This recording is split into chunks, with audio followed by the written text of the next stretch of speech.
In the last video, I broke my Pookie. So I am going to show you how to make a new Pookie and show you what to do if you don't have a Pookie. So it's pretty much grabbing a bowl and taking a paper towel, wetting it a little bit, line the bowl so that when your clay dries, it doesn't stick to the bowl.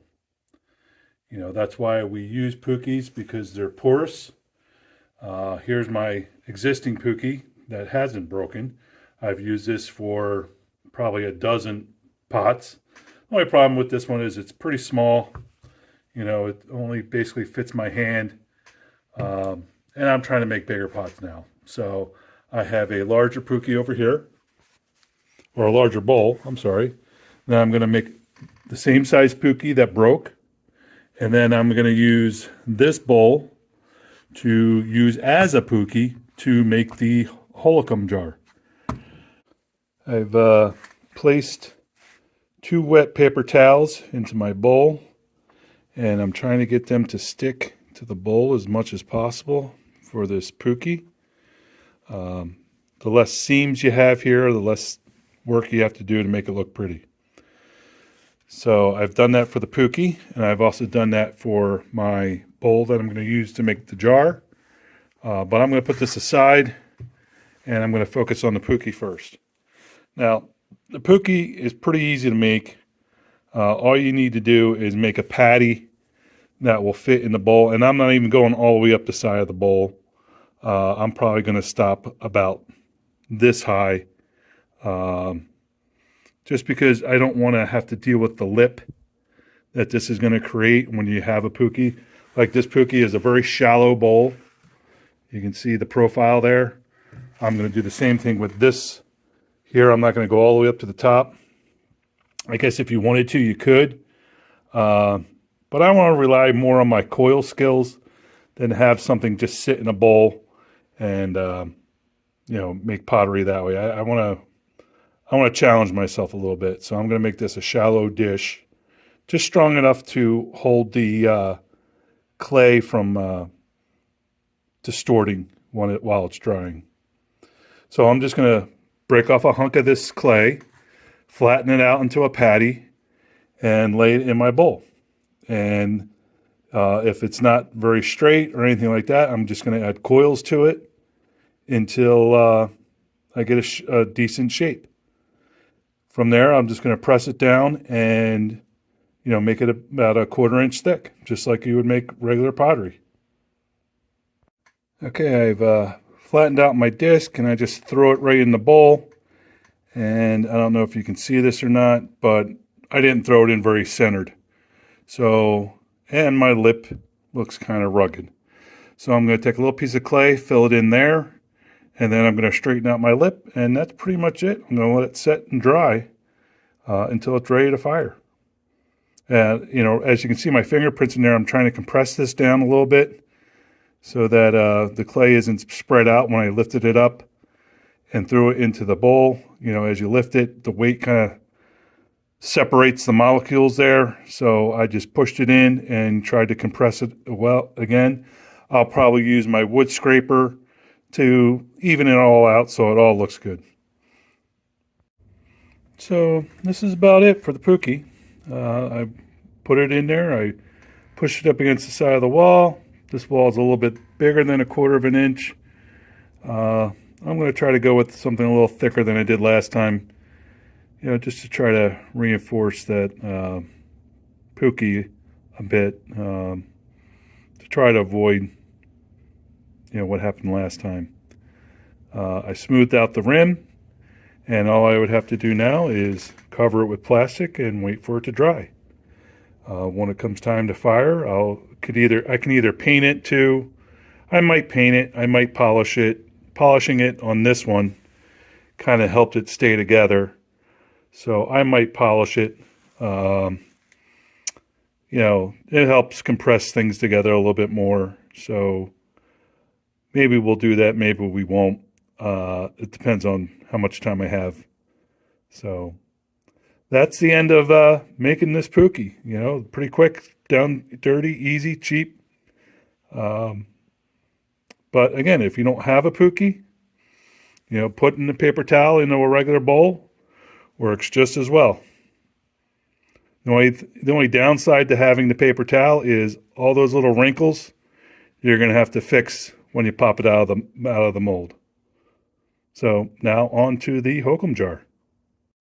Okay, I have my Hohokam jar back to where it was in the last video, and at this point I'm going to start bringing the sides in to make a inner circle, and then we'll flare it out to do the rim. Right now I don't need to stop at this point because this bowl is a lot smaller than the original bowl, so the clay is still pretty firm, and I can still build on it. So I'm going to take it at least to the next step, and then I might have to take a break. We'll see how it goes. So this is where I'm going to stop for today. As you can see, I've enclosed this a little bit to give it a shape, more like an hourglass shape. And then tomorrow I will continue this shape to come back out, to flare out, to give it like a wide rim. I'm kind of happy with it. I got a little bit of extra wall thickness on there to trim it up and make sure it's nice and round when it's dried a little bit more. And, that helps with polishing as well. Right now, this is really too thick of a wall, and I will have to scrape it down or do something to remove some of this excess clay. It's just too heavy. But using a thicker wall, you can build it up a lot faster. That seemed to work for me in the past, and since my last two bowls broke, I'm kind of going back to that methodology, making it a little thick, let it dry out, and then scrape it down a little bit so that it has a more traditional wall thickness. So this is where I'm going to stop, and I'll see you tomorrow. Well, I had a little time after dinner, so I am going to try to finish up this rim and smooth things out. I did bring a dowel this time, a big, I think it's 1-inch dowel, and I'm going to have this help me make the curve for this next part, so I can start getting this to come back out and around to make a nice, like a spittoon looking type thing. And this way I can just have a little me time to myself and work on this as much as I can. I've finished the top of my jar here. I put it on this little turntable to help me get a nice round top. All I did was just go through with the scraper and just slowly, oops, I dropped the scraper, hold on. Just slowly go around the top of the rim and just tap it down just to make it round. It just takes a little tap, and I just go through and try to make that as round as possible. And when I was scraping to get this to flare out, all you do is just scrape in here and push out a little bit, and the wall will go out. So when I started this rim, it basically came up to the round part, then I went straight up, and then I flared it out. So to make sure that the clay would support itself, I went straight up and then just slowly edged it out just by pushing on it with my rib scraper and just, keep going around and around until it opened up. And that's pretty much it. I am happy with this. Is it perfect? No. But seldom do I try to achieve perfect. I try to achieve happy. So I'm going to put these in the oven for a little bit. I'm going to use the lowest setting. My oven, it's 170 degrees Fahrenheit. And I'm just going to let them dry out in there for about an hour. It's going to be this pot and the Pookie.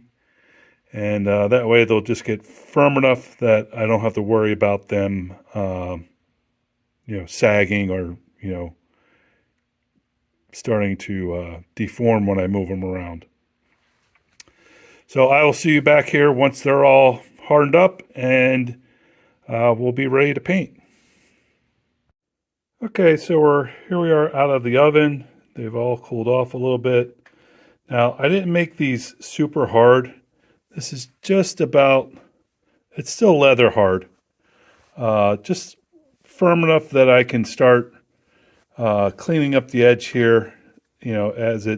As I worked on this, the edge sloped, or the clay body sloped over the bowl. So I'm going to clean that edge up. It's also one of the reasons why I use such a thick wall, is so that I can make that edge a little smoother without getting the interior wall so thin that it breaks. And the idea is to get everything that same wall thickness. So I'll just be going around with this little edge scraper and do my best not to break through the wall. It's hard to do, so hopefully I can do it. The Pookie, on the other hand, I'm just going to let it sit there a little longer. I don't see any cracks forming. The edge I will dress once it comes out of the bowl, but it's still, fairly hard or fairly soft, and you can still get a fingernail in there. So I'm just going to let that sit overnight again and get a little harder. So I'm going to work on this one just a little bit to get it ready for paint. So here I've scraped down the sides of the bowl to try to smooth out where the rim of the bowl was. I didn't realize the bowl that I grabbed had a flare, so I had quite a bit to pull off. I must have pulled off at least a pound of clay off of this pot. I don't know how thin the wall is now, but I'm not going to check it now. My hands are too big to actually fit inside the bowl, so I'm not sure how I'm going to check the wall thickness. But I wanted to show you that this is where I'm going to start polishing the outside here, because I'll put this back into the Pookie and flip it over. But I wanted to polish the bottom first. And that's all it is. I just taken the back of a spoon, and you can see there's a little shiny spot there. And you just keep going around and around. Get rid of the lines that I made. Don't push too hard, because, that's when things break, which is what I did last time. And just make it smooth and make it look pretty. I'll put it back in the bowl and work on the top. Now the pots are out of the oven and dried off. I can begin the painting process. I don't think I'm going to paint the Pookie, but I will paint this. And I normally don't paint pottery that much. Either I paint the whole thing, or I do the outside and not the inside, or something like that. But I'm not very good at painting these figures that we're supposed to for the challenge. So please forgive me if they look cartoonish. Actually, they are cartoonish to start off with. They're very primitive stick figures, but I'll give it a shot because it's part of the challenge. Well, as far as the painting goes, I didn't do such a good job. I couldn't even see where I painted on this pot. I don't know if you can see here, but from here up is brown, and from here down is red. I couldn't even see where I was painting. It just started blending in, and so I just painted all over everything. And I painted the inside red, and I painted the bottom red, and so I just have a band of brown going around. And that's going to have to be it for this challenge. I guess I just couldn't do it. I don't know if my pigments are off or if my clay is not light enough. I just couldn't see well enough to paint. So I have this pot to fire, and I have the Pookie to fire, and I am going to call this done. Because, you know what? If I were to struggle with this and try to make those figures on the side, I don't think I'd be happy. So I'm going to leave it here because I'm happy with this. And same with the Pookie. Now hopefully everything will fire okay and we should be good.